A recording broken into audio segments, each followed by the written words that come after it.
This is Dan Schneider. On this Dan Schneider video interview, the subject is High and Low, the classic from Akira Kurosawa, and I've got two experts who will be talking about it.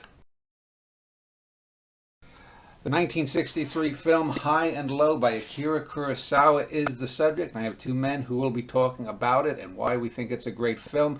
On the top of the screen you'll see David Conrad. He's written a book about Kurosawa. On the bottom you'll see one of our favorite critics, Gordon Briggs. So as I usually like to do, let's just get a little bit of info about the men. What is it? This thing is sticking up here. There we go. A little pop-up thing just popped up. David, if you can, give me a little bit of background about who you are, what you do, and a little bit of your opening thoughts about Kurosawa generally and this film particularly. I'm a PhD historian. I focused on the American occupation of Japan after World War II. Wrote a dissertation about the American-designed land reform program. My favorite Kurosawa movie has always been Seven Samurai because, writing about agriculture and studying agriculture, that's a movie where farmers are the focus. Yeah. And the tension between farmers and the other cast, the other relevant cast in the movie, the samurai, is the driving force of that movie. So that always really appealed to me. It wasn't until quite a bit later that I discovered Kurosawa's Gendai Geki, his present-day movies. And when I did, I focused on the occupation ones, which tend to be very topical to what was happening in Japan in the late 1940s and early 1950s. Finally, I discovered High and Low, and of course, like so many people are, I was just blown away by it. I was, on the edge of my seat, wondering where the story was going to go next. So that's my background with Japan and with Kurosawa. Gordon Briggs has appeared before on a number of shows. This time, Gordon, I'd like to ask you, what do you think about Kurosawa generally, this film in particular, and also give a little background about yourself? What's up, people? My name is Gordon Briggs. I am a teacher at University of Rio Grande Community College. My first relationship with Akira Kurosawa, I think, came in college. I took a class on Japanese film. Favorite movie? God, what a filmography this guy has. I'll just say Ron, because Ron has this shot of the king walking out of his palace and has all those soldiers around them. That shot just stuck with me. But Seven Samurai is great. Rashomon is great. There's so many great ones, really. I think as far as him as a filmmaker, a lot of us here in America were introduced to him via his samurai films, but not only his samurai films, the fact that his samurai films were adaptations of English texts. Not only being influenced by, old John Ford Westerns, but doing Shakespeare adaptations. And if you would watch something like Rashomon, the story is so influential, you could recognize an old cartoon you saw on Saturday morning as a Rashomon reference. So Kurosawa was always at this nexus point between East and West. He was always at this nexus point between English-speaking culture and Japanese culture. I saw High and Low, 20-something years ago. It was the first film I saw by him. I did not take place in the past, but I thought it was an excellent movie. So let me ask you, Gordon, and then I'll go to David. There's always been sort of a split between Kurosawa's films. Probably 90% of people know him from the historical epics, especially the samurai stuff, Rashomon, Seven Samurai, on through the 60s. And then people tend to find the Ikirus, The Bad Sleep Well, High and Low. I have to say, I generally have preferred the modern films. I think he's very underrated there. It's not to say that Seven Samurai isn't a great film and a great samurai film, but it's almost like that's what people expected from Japan in those days. When you look at films like Akira, which is about a bureaucrat dying, The Bad Sleep Well, about corporate gangsterism, or or this one, which is about basically a psychopath that ends up tormenting a bunch of people he has no real connection to.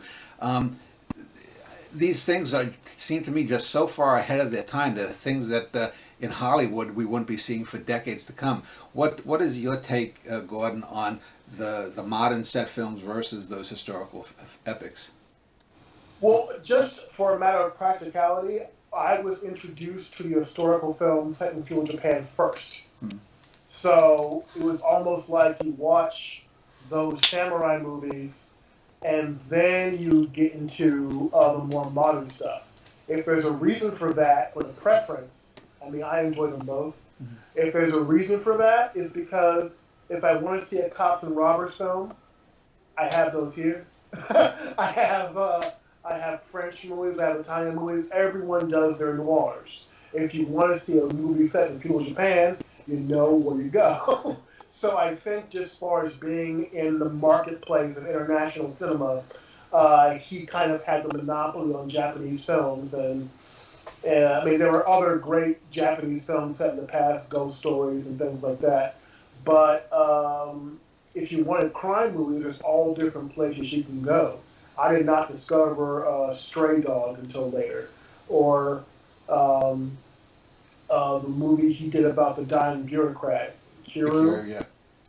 Yeah, I think that's a movie you really have to be older and live a lot of life to kind of appreciate more.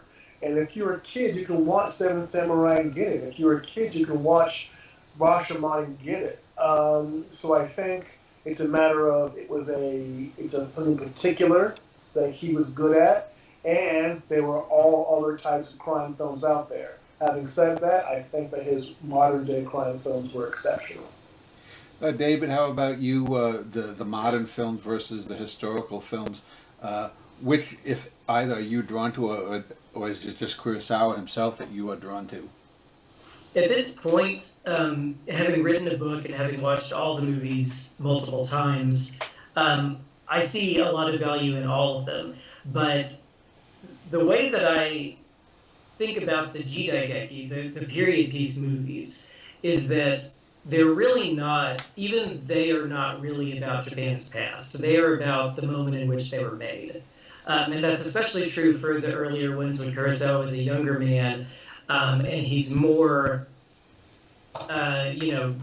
responsive to what Japan is going through. And Japan, throughout Kurosawa's career, Japan went through unprecedented changes, extremely rapid changes in political realignments and an absolute economic miracle is the word that they usually use for it, the era of high-speed growth. So you see contemporary concerns reflected in the samurai movies, and then you also see them reflected in the present-day set movies. Gordon used the word noir, and of course, High and Low is not Kurosawa's first noir, but it is essentially his last one. And it's also essentially his last present-day movie that is actually concerned with the present. Very late in his career, he does Rhapsody in August, which is technically set in the early 1990s. But it's completely, its focus is completely on the past, and specifically the atomic bombing of Nagasaki.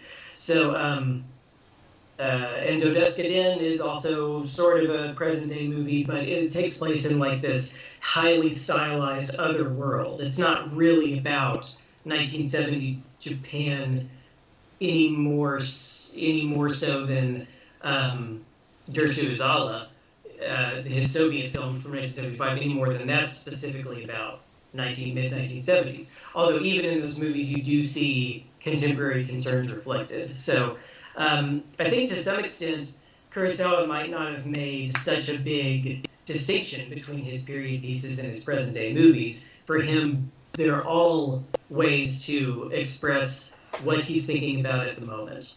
Well, let me just challenge you both on the term film noir, because generally when we talk about film noir, we're talking about a hero or an anti-hero, someone who's maybe on the fence. We don't know whether they're particularly good or particularly bad, whether we're talking about Hitchcock, whether we're talking about you know, Orson Welles, a few films he did, or you know, famous people like Robert Mitchum, a lot of the movies he starred in. There's usually a femme fatale. When we look at this film, it's really not. I mean, the main character played by Mifune. I mean, Mifune has played those characters that are sort of sitting on the fence before, and you could maybe argue he takes a little while to do the right thing in this film. But there's really not a sense that you know, there's no femme fatale. That, you know, it's a crime movie. You can call it a police procedural, but is it really fair to call it a film noir? Either one of you want to jump in? Yeah, I think I probably wouldn't call it a film noir. I would say that it's one of several detective films out there, and that might be the reason why the samurai stuff is more popular than detective stuff, because there's a lot of detective stuff out there. But no, I wouldn't really call it a film noir. However, I do think this is a movie that is filled with moral quandaries. I do think that this is a movie that's filled with class division. I do think it's a movie that plays with black and white and the pink smoke and stuff like that. I do think that there is not really moral ambiguity, but there is a kind of, especially the last scene in the movie, there is a kind of sympathy or empathy that's given to the bad guy. So it's not noir in the same way that Touch of Evil is film noir, but it is a very stylized black and white detective fiction film. David, your take on it being a film noir or not? Well, I think I'd want to point out some of the stylistic elements. There's a great shot, one of many great shots of Isao Kimura, who played the youngest samurai in Seven Samurai, but in this one is one of the police officers. There's a shot of him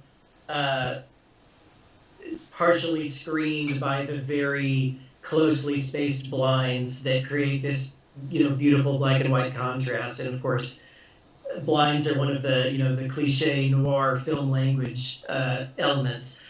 There's also there's a lot of scenes of people who are heavily sweating, commenting on the sweltering heat, eating popsicles to show just how hot it is. And that was something that Kurosawa used to really good effect in Stray Dog, his first noir, which I think is probably even more defensively a noir. But I think so. So I think some of the and you see that too, the sort of sweltering kind of tropical vibe of noir films. You see that in The Big Sleep, in the greenhouse scene in The Big Sleep, or you see it in The Letter, the William Wyler movie, The Letter with Bette Davis. So I do think that because of Kurosawa's familiarity with the language of film, he well knows what a noir is, and he knows the elements of it that appeal to him stylistically, and some of those elements are present in High and Low. But it would be reductive to say that it's only a noir. Kurosawa is almost never only one thing. He has a great ability to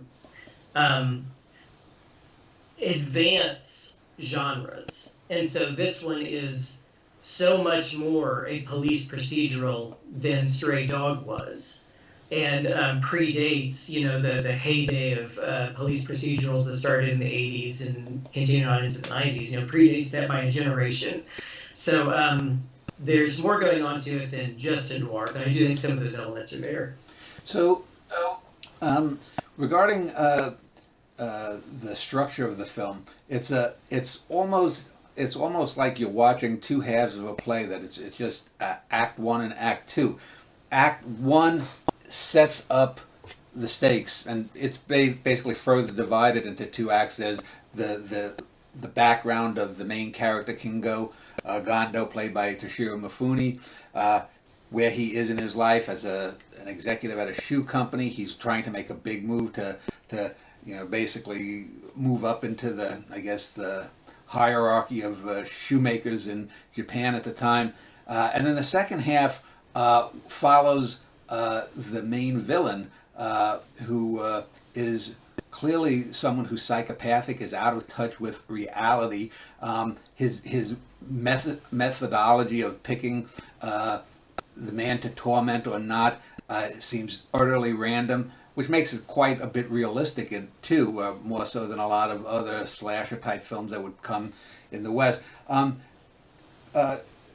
if you want to talk, what is your take about strategy of sort of having two separate films welded together? To me, it's a very bold choice, and I think it's one of the defining characteristics of the film. Yeah, well, let's get something straight. The title of this movie is called High and Low, but I think David probably knows this as well. The Japanese translation is Heaven and Hell. This is a movie of divisions. It's divided into two halves. It's divided into black and white, but it's also divided into class structure. So you have this film where the first hour, maybe, I think, it's all set in one room, isn't it? It's all set in that high rise. Yeah. So you have these divisions that are happening, but for the first half, you are with the king. You're with the wealthy capitalist. You're insulated. You're seeing things from his point of view. You're surrounded by air conditioning. You're surrounded by wealth. And the second half of the movie goes low. It goes into the heat. It goes into hell, you could argue. It goes into the poverty-stricken areas. So as an audience member, you are insulated with the king in this big penthouse that overlooks the city. You're looking at a rich and powerful man forced to make a moral dilemma. That's right in keeping with Kurosawa's other films set in the past. And the second half, you go into this procedural, but I think the interesting thing about the procedural is that you're seeing it from the psychopath's point of view and you're seeing it from the detective's point of view. And you're seeing an image of Japan that maybe has impact because you were isolated in that wealthy penthouse making those economic decisions rather than being amongst the people. So I think that the structure of the movie is this contrast between rich and poor, right and wrong, heaven, hell, high and low. David, your comment about the structure? I think it's really interesting that even when we abruptly shift setting and we even shift the protagonist that we're following, we barely check in with Gondo in the second half of the movie. Even when we make that shift, we don't come any closer to relating to the kidnapper or understanding him. We might sympathize with the world in which he lives, but Dan, you twice described him as a psychopath, and I think that would be the normal interpretation. He's not somebody who has has motives that are excusable. And in fact, the movie is at great pains to show just how bad of a guy he is and just how far he's willing to go to get what he wants, which is not just economic betterment, but some kind of revenge. And that's not really at all similar to the movies that Kurosawa made during the occupation that are about impoverished people and places, the bombed out ruins of post-war Tokyo and the illnesses that were thriving in the open air sewage in a movie like Drunken Angel. With those, we relate to the gangsters. And we might not agree with all of their actions. The movie might not condone all of their actions, and to some extent it was not allowed to for censorship reasons. It couldn't be seen to be encouraging violence or defending violence. But our sympathies are with the criminals in those movies in a way that they never are with the kidnapper. And it's an interesting thing that we're able to shift perspectives without changing really our opinions on the crime or what the right thing to do is. Well, David, historically speaking, There was an epidemic of kidnappings going on in Japan at the time, from what I've read. There were a number of famous cases of, I think, even children being kidnapped. Not that this was based on a particular case, but it sort of captured the zeitgeist of the Japanese nation at the time. Can you just weigh in on that for a little bit? It has been credited with helping to revise some of the laws about sentencing, in particular to get stricter sentencing for crimes like kidnapping that even wherein nobody might get physically hurt. But the movie points out just how light the sentences could be, and so some people do credit it with some criminal reforms. It is interesting, though, that by the mid-1960s, average household incomes had more than doubled, and as that was happening, crime overall, violent crime, property crime, all of it, was on a downward trajectory. And to some extent, I think that the public recognition of that had not quite caught up to reality.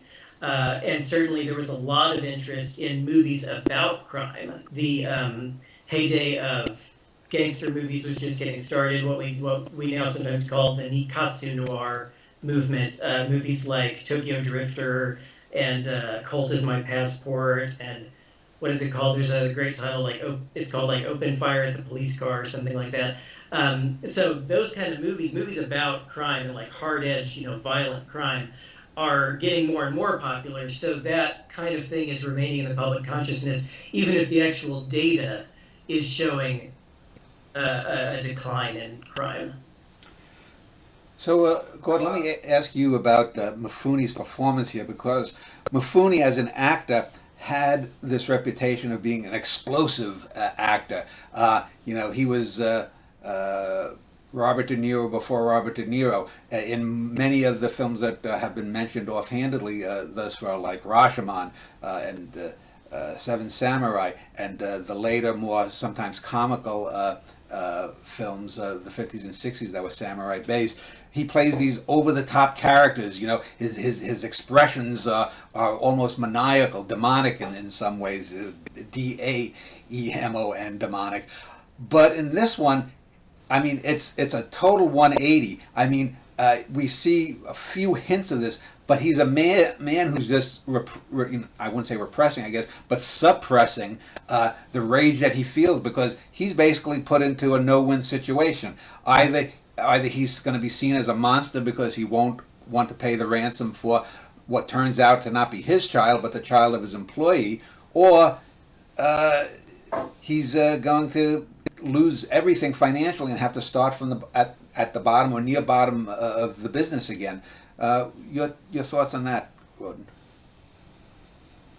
Oh, about Mifune? Yeah. One of the things that my first performance by him I saw, I think, was in Rashomon. And Rashomon is just so dirty and sweaty. He's like a wild animal. And even in Seven Samurai, it's kind of the Joker, that movie. He is just so restrained and so collected here. And watching it again, I realized how important some of these conversations are at the start of the movie about the quality of the shoes that they make. That his business colleagues want him to make literally low quality shoes. Yeah. And he wants his shoes to be what?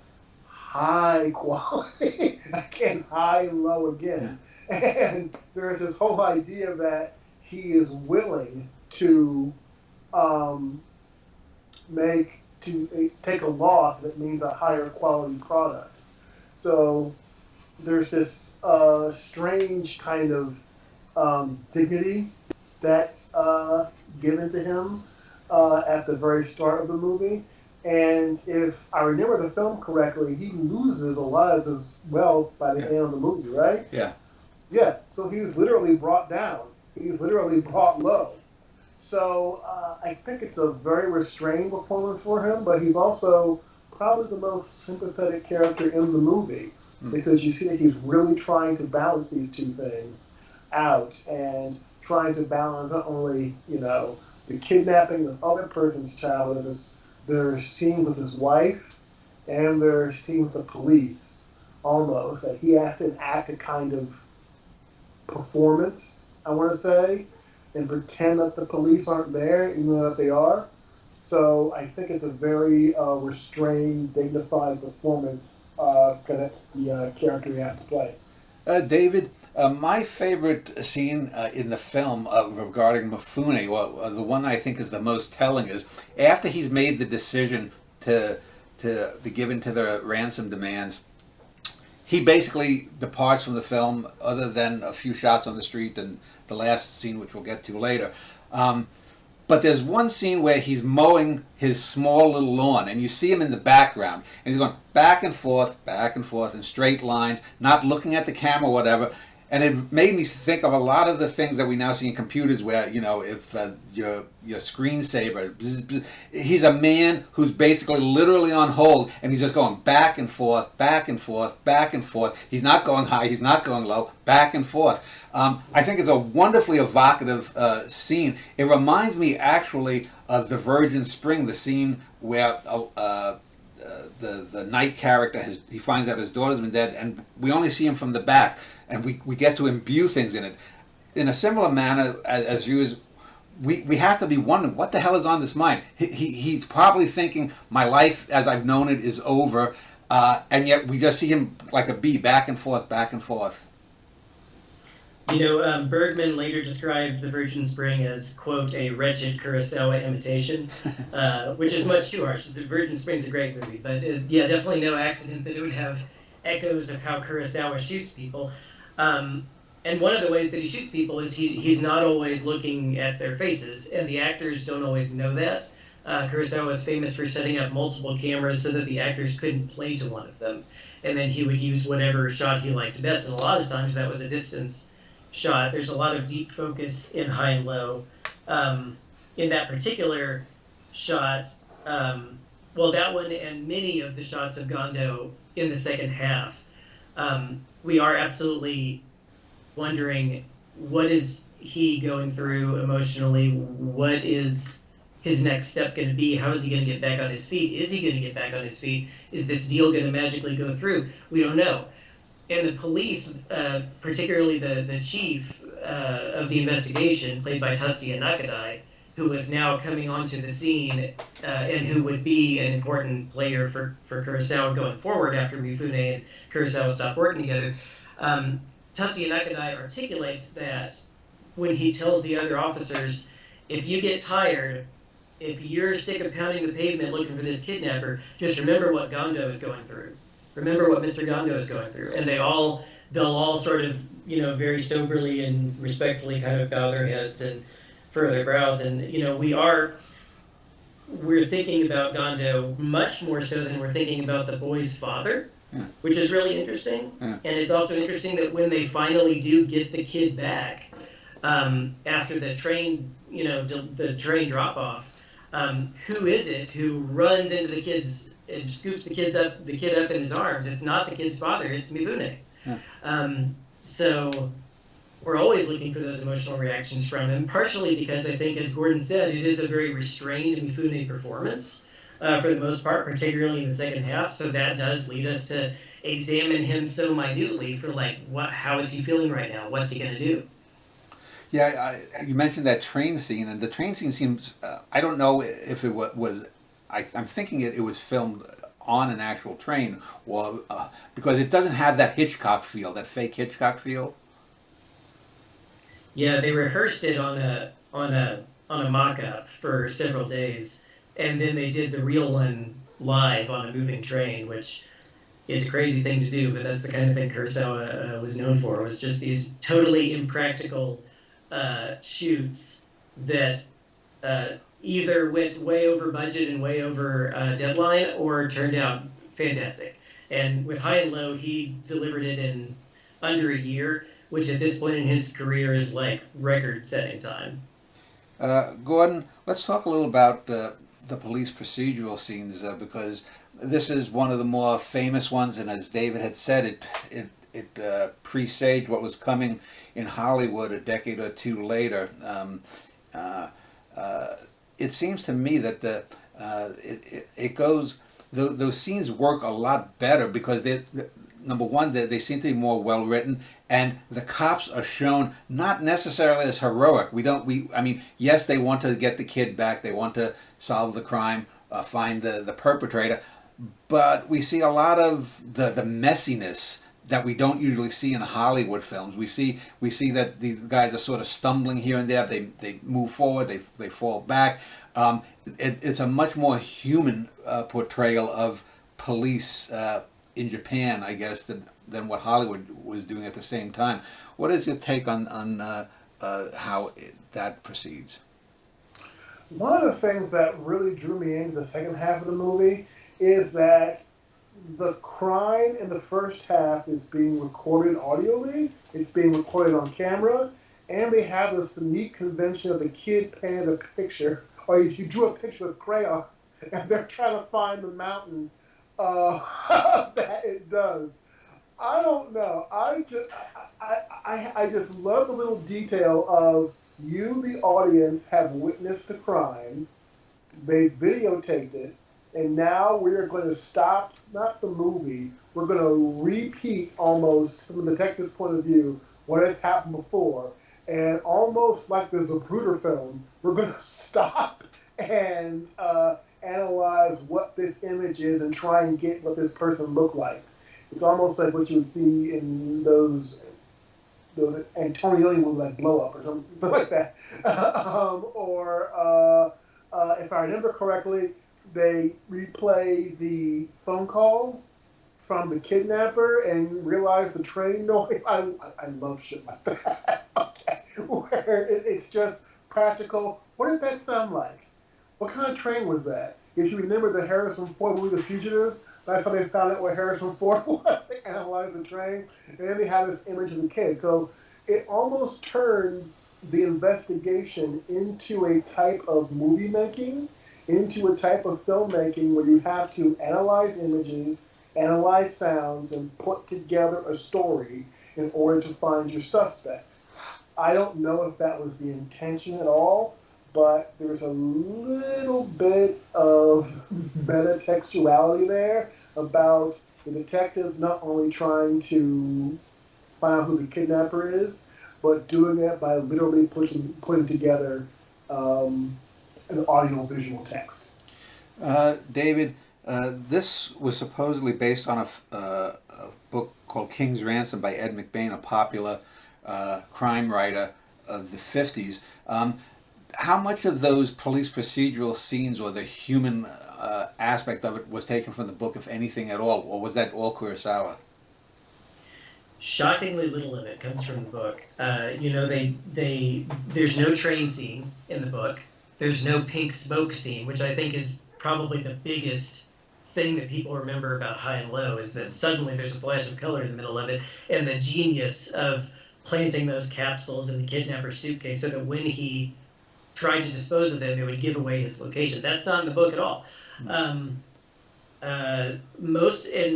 fact, Gondo never even attempts a drop off at all. The Gondo character in the book is named Douglas King, and King doesn't even attempt to hand over the money. There's so little cat and mouse to it. The book stays focused on King and his household and his decision making. So it's almost as though the entire thing takes place in the penthouse. Wait, in the book his name is King? Douglas King, yeah. I believe Douglas King, yeah. That's very on the nose. Yeah, it is. Yeah. Which then Kurosawa used because it's Gondo Kingo, Kingo being the given name. Oh, so he just is the kidnapper's last name Napper? Oh, now I want to look at the kidnapper's name again and see what the kanji characters. Well, do we ever find out the name of the kidnapper, and what was the actor's name who played the kidnapper? Look that up. We do find out his name.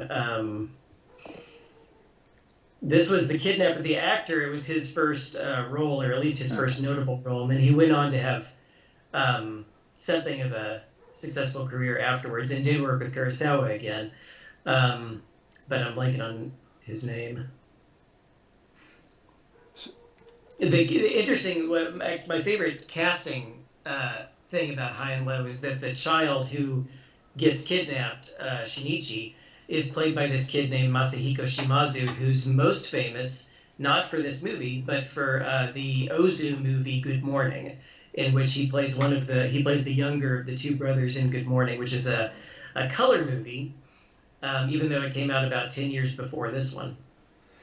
So, you mentioned about the pink smoke. The obvious predecessor, or the obvious descendant of that, is the red coat, I believe, in Schindler's List that Spielberg uses. But it's so much less effective than this film, because the only reason that we see the red in the red coat is to tell us that the girl died, which we know it's going to happen anyway, and it's kind of a mawkish, obvious thing. Here, we don't really know about the pink smoke. It's much more integral to the story. It like you said, it gives away the character's location. It's also, isn't it, David? Is that the? It's not the first time, but it is the first time we start to descend from the penthouse, right? It's kind of like an act break, sort of. Well, when the kid gets caught, when the kid gets taken back, that's kind of an act break. When they see the pink smoke, that's when it takes us into the city. Am I remembering this correctly? That it's kind of a we got him moment, and it comes a little later. I rewatched the movie for the first time in a while to prepare for this, and it comes later than I remembered it. I remembered it much closer to the middle, because I think we remember it that way because we're in the penthouse. And in the second half, we just don't think of ourselves as being in the penthouse, but we do check in a couple times. The pink smoke comes actually only about 20 or 25 minutes before the end. But it does help us segue into the longest street scene, which is following the kidnapper on his quest to find purer drugs in order to kill off his accomplices. And that's another thing. In the book, in King's Ransom, we get a lot more of the accomplices, especially the female accomplice, who forms kind of a sympathetic relationship with the kidnapped child. So also, Dan, you mentioned the lack of a femme fatale. There's really not one in the book either, because the kidnapper is, the female kidnapper, at least in the book, is quite a sympathetic figure. And Yamazaki Tsutomu is the name of the actor apparently who played the kidnapper. I don't recall. I mean, if it went by very quickly when he has a name within in the film. So the interesting thing. Let's talk about the kidnapper, because I mentioned that he's a psychopath, and a lot of people throw around these terms. I mean, I've argued with people that Travis Bickle in Taxi Driver isn't really a psychopath. He has empathy. He's got other issues. This character seems to be wired totally different, and the way he's filmed, especially in the second half when he's down at night in the alleys, in the heroin junkies there. We see him wearing his eyeglasses. He's dressed as if he's Mr. Cool. It almost reminded me of the photographer character from Blow Up. He's someone who's very aware of his style. And then we see sort of the light reflecting off of his sunglasses, and it gives him a very insect-like. It's almost like he's like the alien monster from Alien, just looking for his victim, stalking through the dark there. And it's such a creepy but effective way to show what's his inner person is like. Gordon, what did you think of those scenes? Oh, I know exactly the shot you're thinking about. Talk about one of the standout shots in the movie. It came out. It had to have come out before. Wait a minute, maybe it didn't. The movie that was in my mind when I saw those sunglasses was Breathless. I don't know why I was thinking about Breathless. Yeah, it came out a few years before. References also show up in Tampopo, if you've seen Tampopo. So, just this guy in sunglasses, and the sunglasses almost seem to be from the planet Venus. They're so reflective or something like that. Yeah, I don't know psychopath, the guy has some mental health problems. That's where we can say. Guy has mental health problems, and there is a kind of logic to what he's doing, that he is literally staring at this guy from hell and looks up at his house. Yeah. So just the little bit of the revolutionary in me can can empathize with what he's doing there. But I don't know if you guys have ever read Jim Thompson's novels or seen the movie After Dark, My Sweet, that came out in the 80s. It's about this kidnapping that goes wrong. And I just got the feeling throughout this movie that the money was incidental, the guy was doomed to begin with, and that he's doing all of this just to make a point against Gondo and not really because he wants the money. Well, yeah, he doesn't he write a few letters that are very Jack the Ripper like, you up there. I mean, he's actually focused on the man's air conditioning unit. Yeah, which makes sense because it's so damn hot out there, and they emphasize that heat every time they go out into hell, literally. They emphasize that heat. And what about those scenes in the opium den? I guess it's an opium den. What about those scenes in the drug den? It feels like you're watching Night of the Living Dead with the woman crawling on the walls and stuff like that. You're like, where am I? But, I think he's just supposed to be a real scumbag. I think he's supposed to be a real scumbag because he did kidnap the kid. I think there is a little bit of empathy I have towards his cause of wanting to get the rich guy, but ultimately I think that he's supposed to be a product of the class divisions. And part of the arc of the movie, I think, is Gondo becoming aware that there's a world outside of his penthouse. The movie is literally the police and him the audience becoming aware of the movie that's outside the influence bubble of this penthouse. David, what is your comment upon the later portrayal in the film of the kidnapper? How do you view it? Do you view him more almost allegorically as a weapon of the working proletariat? Because the guy himself doesn't really embrace that. He's just seemingly singularly focused. You could, in another film, he could be just watching a beautiful girl and being fixated on her. Yeah, I mean, I think if he's supposed to represent the working proletariat and the people who hadn't yet seen their lives improve as a result of the ongoing economic miracle, then he actually does a pretty poor job of it because he is so dislikable and so obviously deranged. He does have a day job. Yeah. He works at a medical facility, which is how he gets access to some of the materials that he uses for his crime. And he outright denies really having an economic motive. He says he wouldn't trade places with Gondo, and I think that he's being honest there. So he is representing a kind of a lifestyle, but he's doing it so cruelly and causing so much damage, not only to Gondo, but really to other working people. I mean, who does he really hurt? Yes, he hurts Gondo, but the person who he causes emotional anguish to is Gondo's chauffeur, a working man, a single father. And he also inflicts a lot of collateral damage on the drug addicts.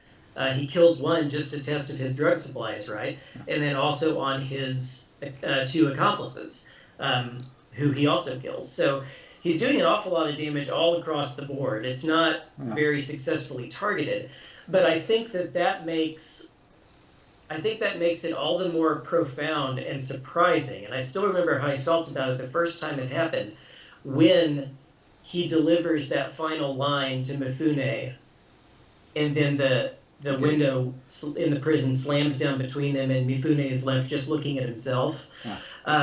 Because I think that line about the kidnapper would rather burn in hell than go to heaven. Really makes us rethink what this movie is about. And I think what it's about is how difficult it is when you do have wealth to hold on to your humanity. So the fact that message does come from a guy who is seemingly so deranged and just so incapable of, living in normal society, makes it all the more profound and shocking. Well, let me just throw out my theory. I think we mentioned earlier Rashomon, and I think the ending of Rashomon, the last 2 minutes, is a terrible ending. I think it's just mawkish and cliched, and I'm hard pressed to think of any work of art that's great beforehand that has a worse ending.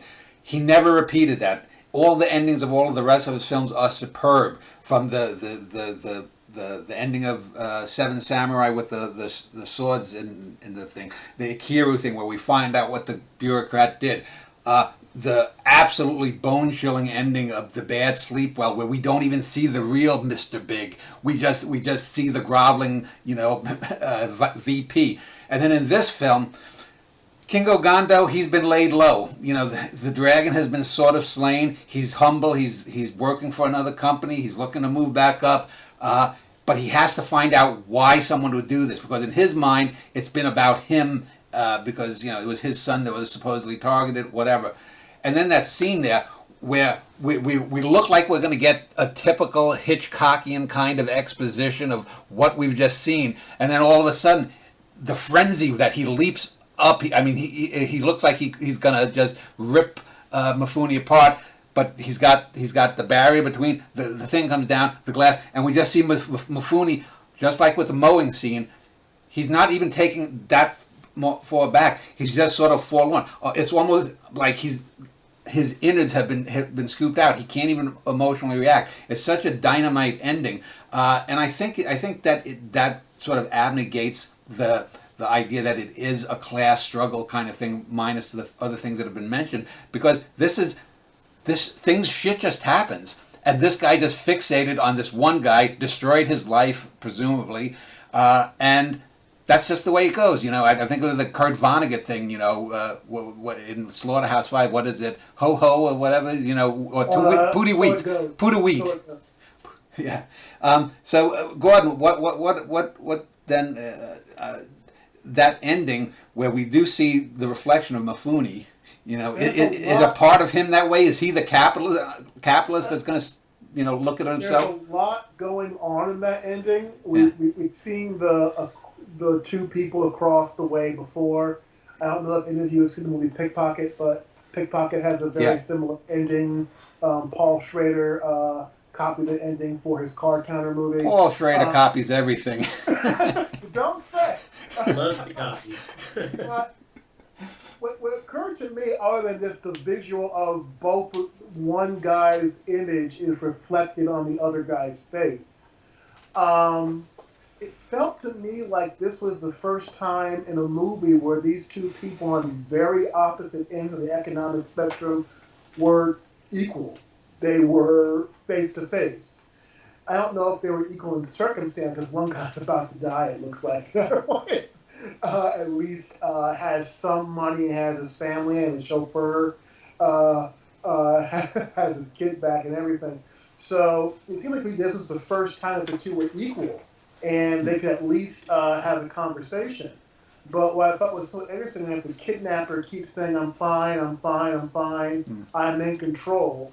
And then you realize with the shaking that he's not in control, that he's actually maybe for the first time facing the mental and emotional consequences of what he does. What I think is smart about the ending is right when you're about to get some maybe explanation about his childhood or his motivations, that's when the curtain comes down. Yeah. That's like, we're just about to get, well, it turns out I was abused. Yeah. And then it's like, no, this is the end. And it's almost like a red curtain coming down in a play. Yeah. This sort of metal curtain coming down. It's like, oh, that's it. We don't get any explanation. We're kind of wondering, oh, this guy was just nuts. But any kind of explanation, I think, like Killed Psycho, any kind of explanation, I think, would be, we don't really want that, do we? We don't really want that. And it probably would be a false explanation, too. Yeah. Yeah. I was going to say... Two guys got to meet each other face to face, and it's like, hey, I really want you to know how much I hate you. I don't know if either of you seen the James Cagney movie, Angels with Dirty Faces. Oh, yeah. One of my dad's favorite films. And the ending of that one is so good because Cagney is he's going to the electric chair, and he's been talking a big game the whole time about how I'm not scared to die. I ain't gonna show any fear. I'm just gonna, I'm gonna go in there and stand strong and be stoic. But his best friend, the priest, says, no, you have to put up a show of being scared when they execute you so that the kids won't think you're a hero. Yeah. This is going to be your last great gesture to the next generation, is you're going to pretend to be shaking and scared when they kill you. And in the event, once it happens, spoiler alert, he does break down. He kind of panics in the execution chamber. And it's an open question. Is he faking it, or is that a real reaction? Has he, cracked at the very end, this tough guy gangster? It's one of the few times that I think the code in Hollywood actually forced a better ending than the filmmaker might have made, because we don't know that way. But so let's talk about the film upon its release, its critical reception. Was this seen as one of his great films, one of his better films, or was this one of these overlooked? 'Cause for me, I think it's his best film. But David, what was the reception? Yeah, hugely popular in Japan. Won the Mainichi Film Prize, which was not Kurosawa's first time winning it. Set a new box office record for Kurosawa. Audiences were very much on his side at this time, and that's all about to come crashing down. Because right after this, as I said, this is, if it's a noir, it's his last noir. And it's one of the world's last traditional noirs before neo-noir, post-noir kicks in. And Kurosawa, even though I think we think of him as something of a traditionalist and not somebody who is extremely responsive to trends, but it's only 2 movies from now that he adopts color. And he does it in amazing fashion. Those last 7 movies of his or so are just such vibrant sensory experiences, and they become less and less about the script and the story and the plot. None of them are going to be anything like a procedural. None of them are that plotty. They're all introspective, tone poems almost, like Ron. Which Ron can go minutes and minutes without any dialogue happening, and so can Dreams. So it's all about to change, and audiences were not going to follow Kurosawa into that bold new era. Western filmmakers did, and people like George Lucas and Francis Ford Coppola and Steven Spielberg and Martin Scorsese all kind of came, rallied around Kurosawa and helped him get through the end of his career. But Japanese audiences were never going to come back. But they were very much here for high and low.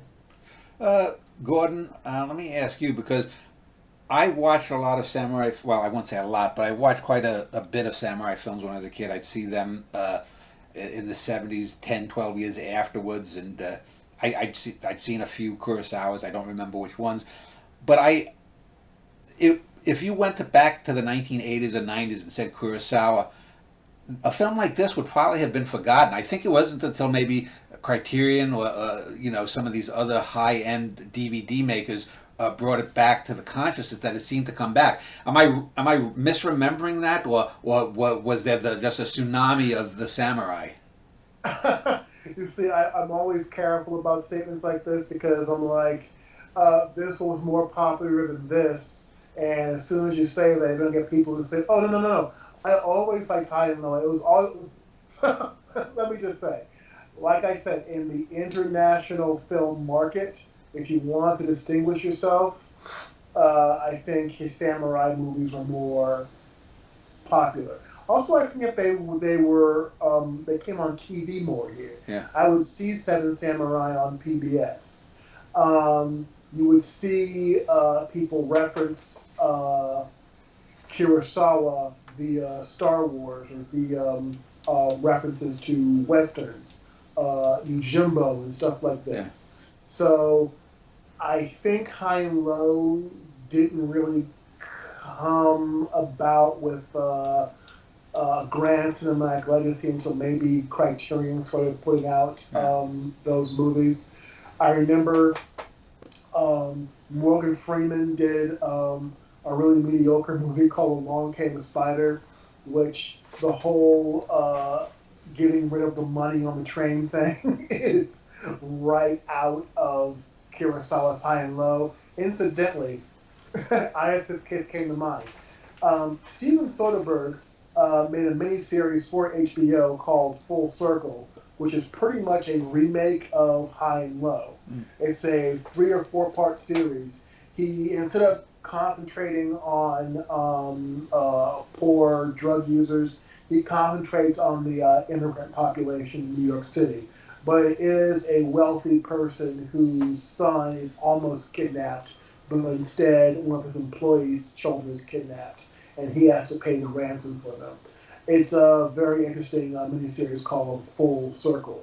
But yeah, I think that High and Low is one of the ones that came in a bit late. And there are people who say that they're Kurosawa fans who haven't seen High and Low, haven't seen Straw Dogs, well, Stray Dogs. Can you just imagine if Kurosawa did Straw Dogs for a second? But yeah, I just think that the samurai films, they're like a package. They're a whole. I mean, we haven't talked about Redbeard or some of his historical movies that we call samurai movies. Yeah. So I think that those would come in the package, and those samurai movies have a lot of action in them.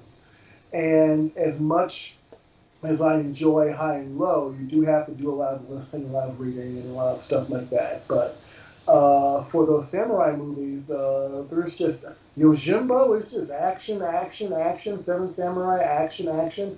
What was that one? I'm totally blanking on the title now, where it was them going up a giant stairway. David, help me out. It was damn it. There's an action scene on a gigantic stairway with a big door. Oh, that would be the Hidden Fortress, which Star Wars. Okay, that was it.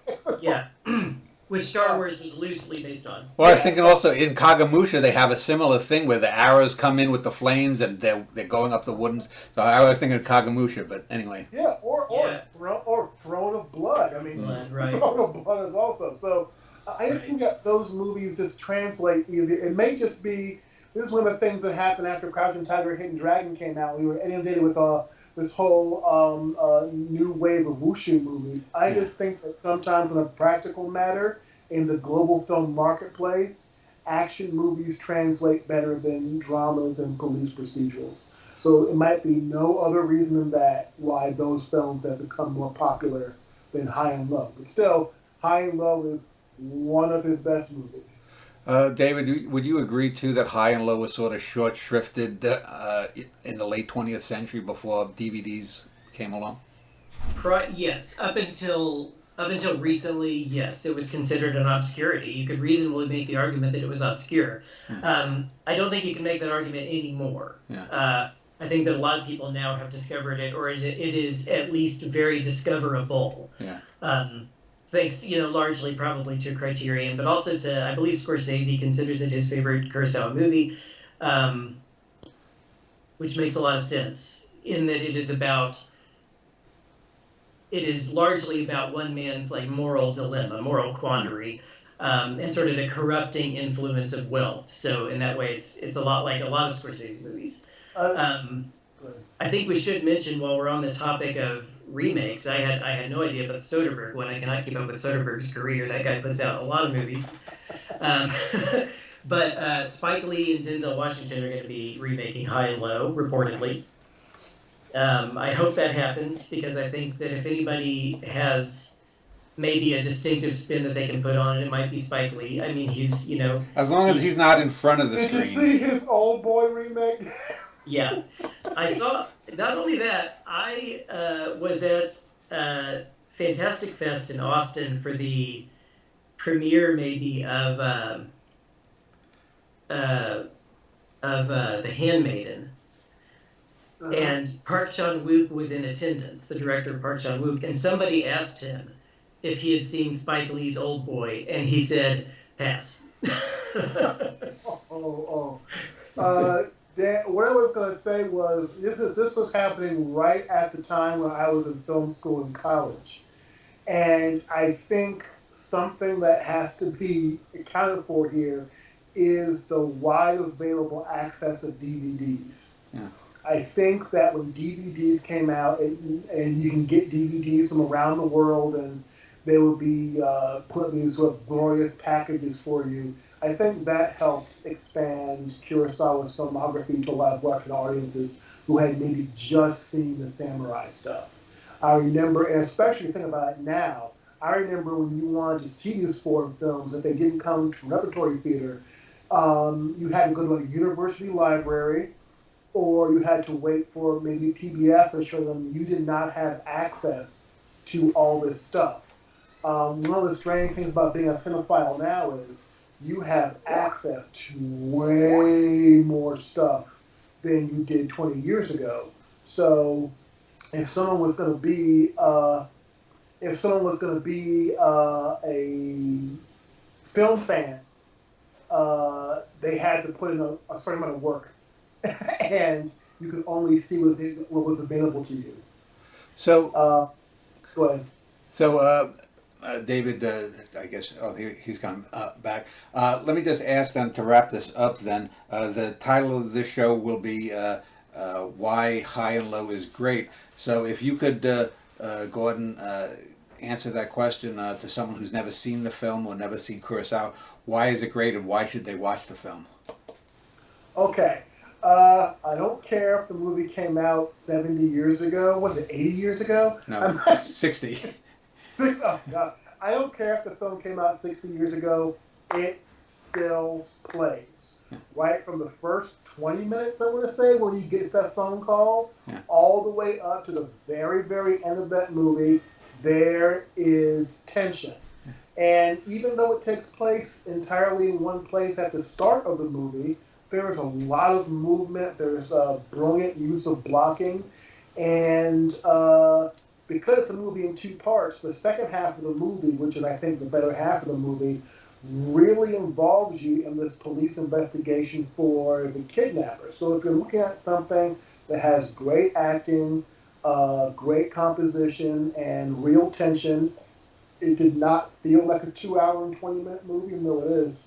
I would watch High and Low. And also, if you're someone who's interested in movies, this movie has influenced a lot of the movies that you like. Its influence is felt in a lot of crime films, action films, noir, police movies.